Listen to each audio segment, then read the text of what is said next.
Alrighty. You ready? Yep. Okay. All right. Thanks for joining us for a recorded Facebook Live, this time on a Thursday Spa business break. And I am super excited to have a very good friend of mine, another Esty Besty that I would call her, as Tyra Zett. Welcome, Tyra. Thank you for joining me today. Thanks for having me, Kirsten. You're so welcome. So Tyra and I have known each other for a really long time. In fact, we first met at a mom and tot baby swim class, right, in Langley. We just happened to both be estheticians, and we hit it off really well. And that was the start of the boys are now 17, so yeah, been almost 20 years, 17 years we've known each other. So throughout the years, we've always had great conversations, talking shop about spa business, because Tyra has been in the industry just as long as I have. I think maybe even longer. I can't remember what year you started in, but I think I started in 91, around there. Yeah. When did you graduate from aesthetics? I would be 92. 92? Okay, so pretty close. Yeah. And you've had your own solo business, but for the most part, you have had leadership positions, namely in a quite a large spa. So I wanted to bring you in here today to really kind of share your perspective of what it's like in the role of a spa manager, spa director, because I know that a lot of the spa owners that follow me are looking at adding a spa director or spa manager, but they kind of don't know really what they're getting into or what to expect, or, just kind of the whole thing. So I thought that it would be kind of valuable to pull back the curtain on Tyra's career as a spa director and just have a chat about it. So I really appreciate it. So the first thing, maybe can you describe your role as the spa director? Like what was your job description? Well, it basically encompassed everything, the day-to-day operations, sick staff, managing, minor crises. All the way to major crises, I'm sure. Pretty much, yes, definitely. Inventory control, facility management,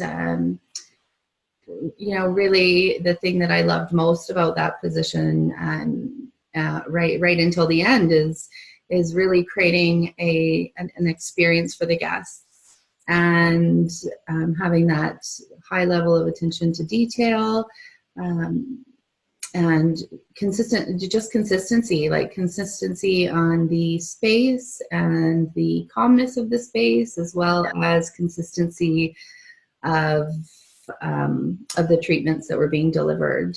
Well, and that's one thing I really appreciate. In fact, I had the luck and the appreciation to be able to work with you, Tyra, for probably just about a year. I had just sold my spa, and I was really looking forward to just being an employee.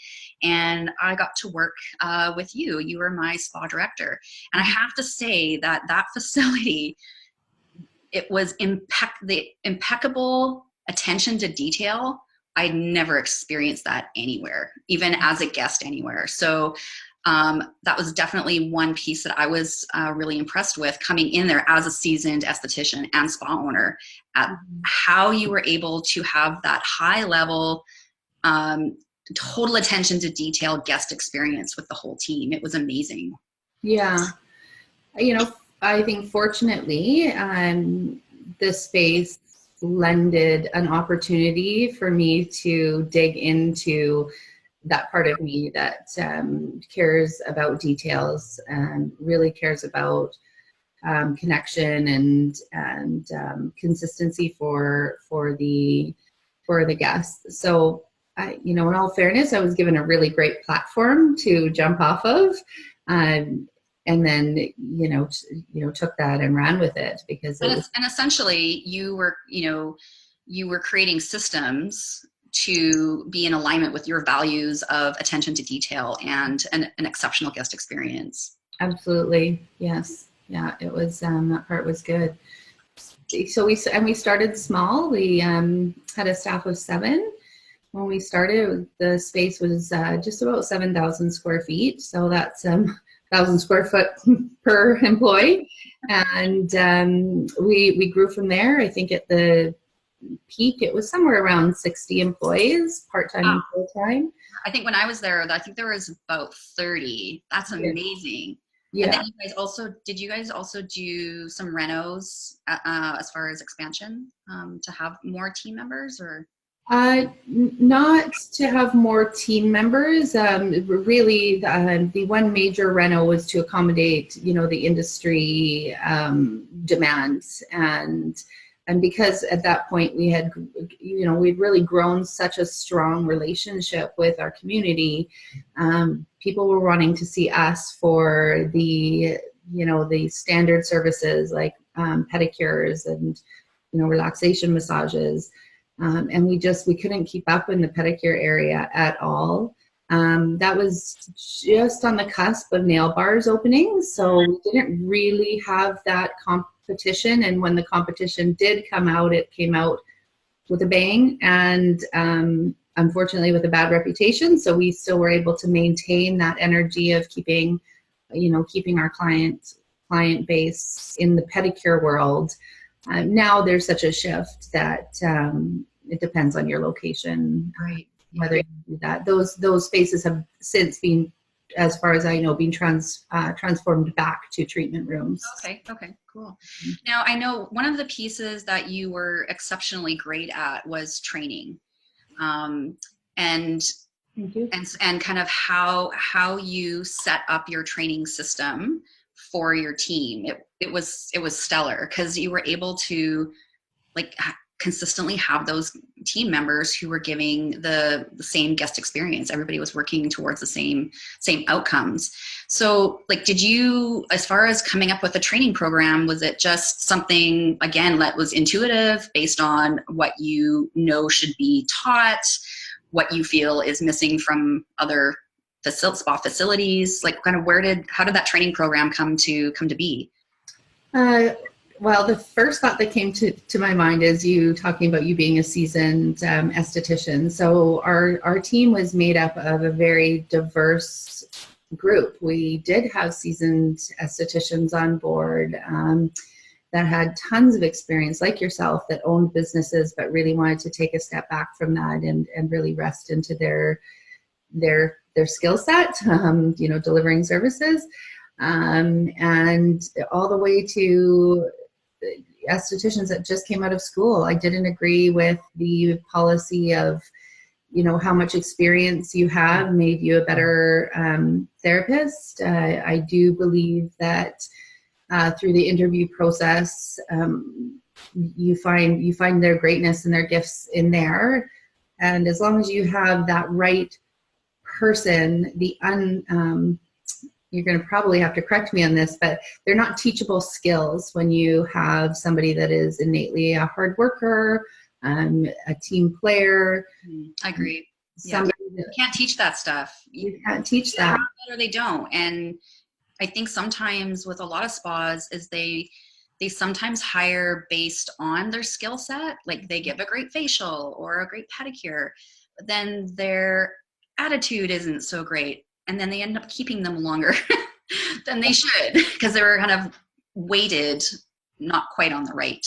Exactly. So it didn't matter if it was somebody straight out of school or somebody with 15 years experience. If they had an open mind to being part of a team and part of a business, and understanding and having that willingness to learn, so critical. I think I can't even remember how many years I was in when I joined you at that spa, but I still had a willingness to learn. I was so curious about your policies and your procedures, and I'll play along. They're super organized. It's great. Absolutely. And that's it, is just organization, creating that really strong foundation of organization. I think it's sometimes it's looked as hand-holding, and for me in my world, I feel that sometimes hand-holding is quite okay until it becomes just second nature, right? Or overly dependent. And usually as a leader, you know where that's happening. Yeah, and overly dependent isn't an option. You know, you can't, that's not leading, that's caring. So, but putting systems in place that mimic what your words are saying, and they're mimicking the space. And you know, it was really fortunate because we could bring somebody on board and put them into body treatments right away, because they would be trained verbally and visually. They would see how it went. They would feel how the treatment feels. Because you're with your training, you would give one, and then would you give them a treatment, and then they would experience, or then that they would give one to you, or? Yeah, so maybe if we dial back a bit, that it all starts at the interview process. So a big key component to interviewing was the practical interview, and I feel that that's overlooked a lot by you know, business owners, because they just need to get that body in there and get them going to meet the demands. But sometimes patience and persistence ends up giving you more value than just quickly, you know, doing a quick hire out of necessity. So we would have, or I would have a interview process in place, and once they pass that interview process, their orientation included receiving a service from myself or one of my senior staff trainers. And then every time they went into a new service, they would see and receive. Yeah. You know, it's important to understand what we meant about professional draping, how that feels. Like it feels different if it's just thrown over your leg or if it's tucked under your, you know, thigh. Yeah, very much. I love that you include the receive one as part of your training, because I totally agree. For them to have full perspective of the guest experience, they have to have experienced the guest experience. Absolutely. Otherwise, they're missing a really valuable piece. Well, and it also starts to connect that new employee quickly to the rest of their team.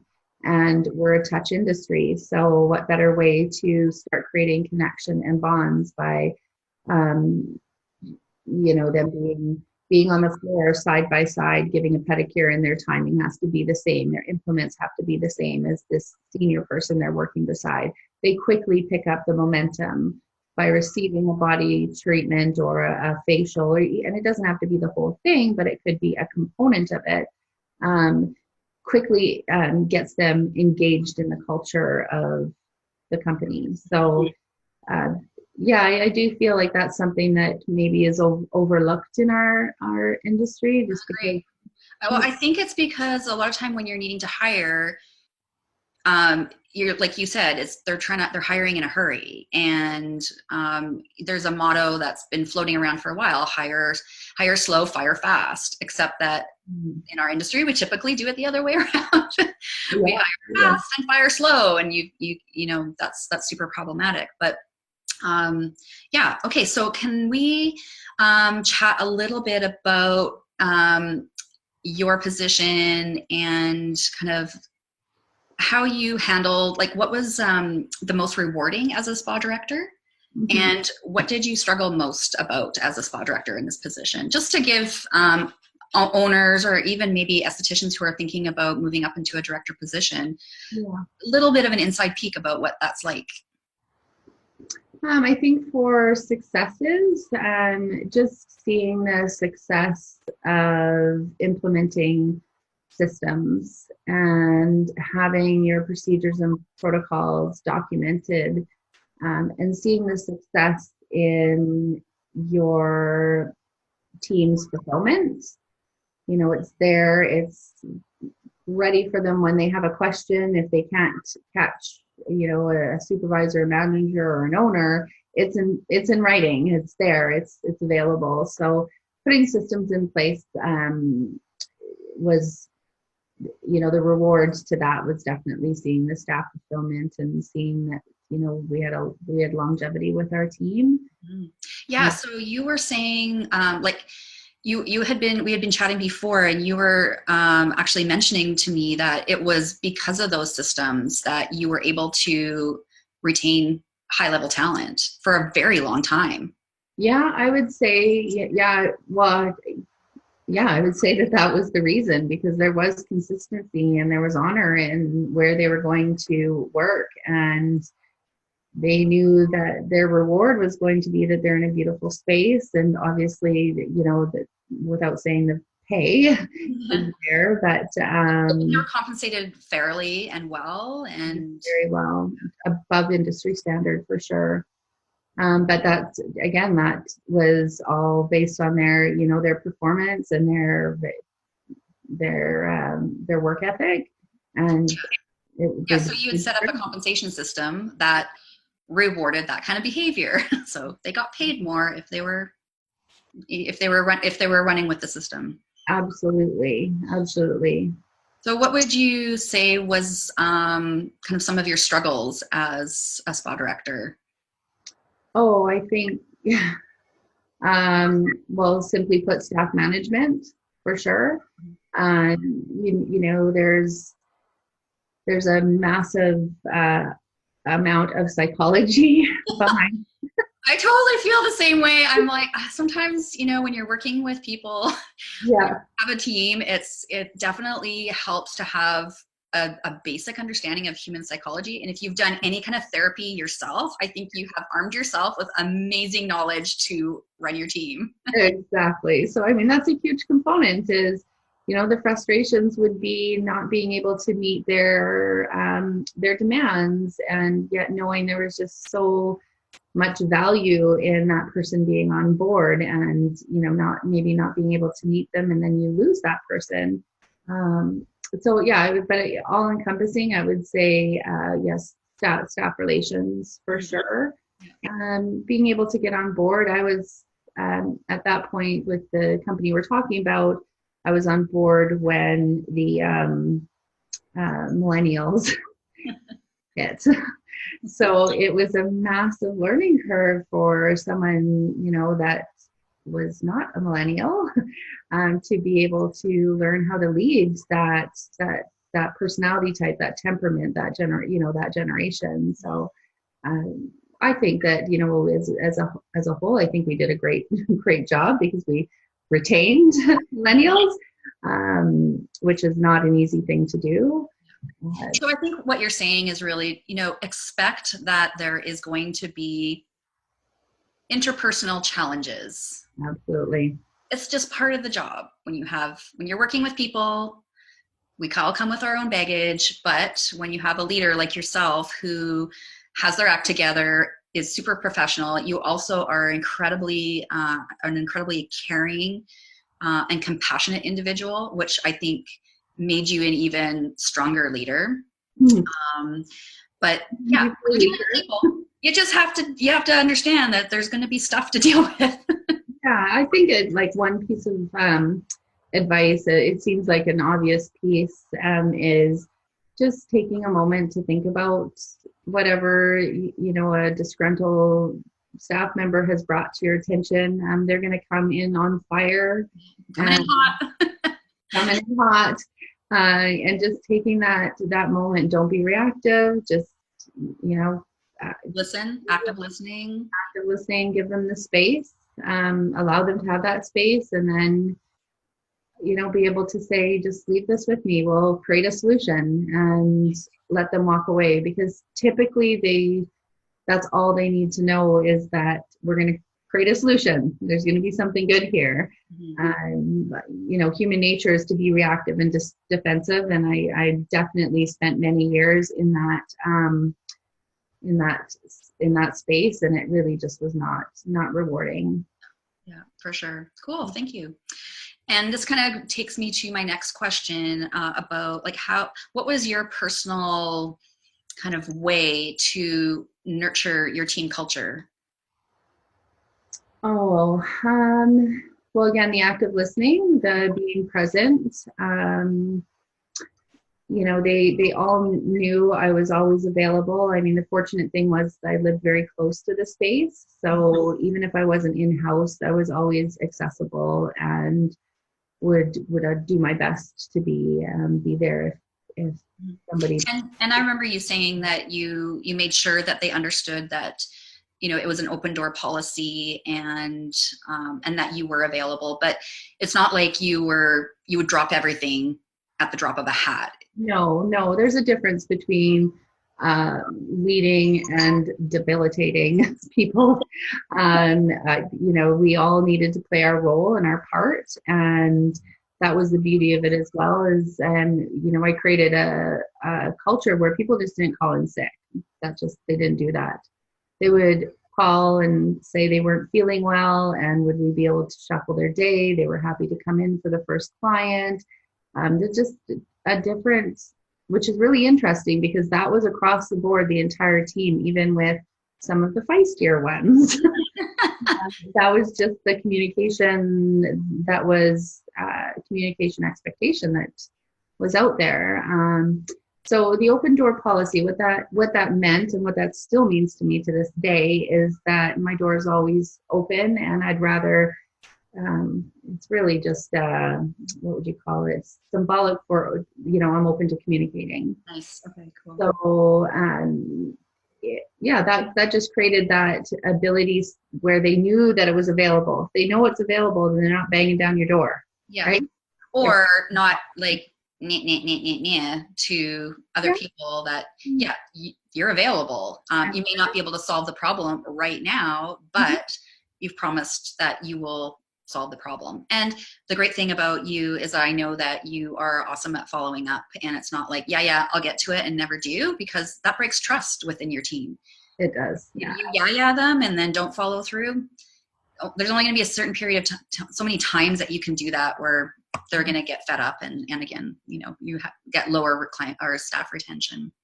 Yeah, it's something that I did put in place, and I'd encourage other managers, owners, people that want to get into a leadership role, is that you need to encourage your team to come to you with their concerns, but they also need to come to you with that concern with a suggested solution. What that does is it just creates a mentality of ownership.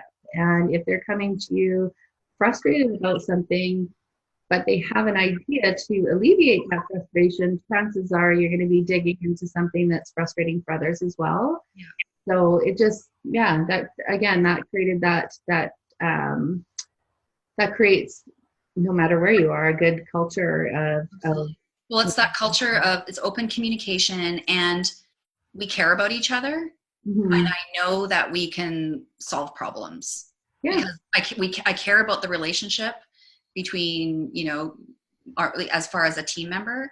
Mm-hmm. And from my perspective, it's because I care about that person as part of my team. I wouldn't have them on my team if they weren't. Mm-hmm. I'm invested. And so I'm emotionally invested. So I know that we can find a solution. We may not agree right now on things, and that's okay. Yeah.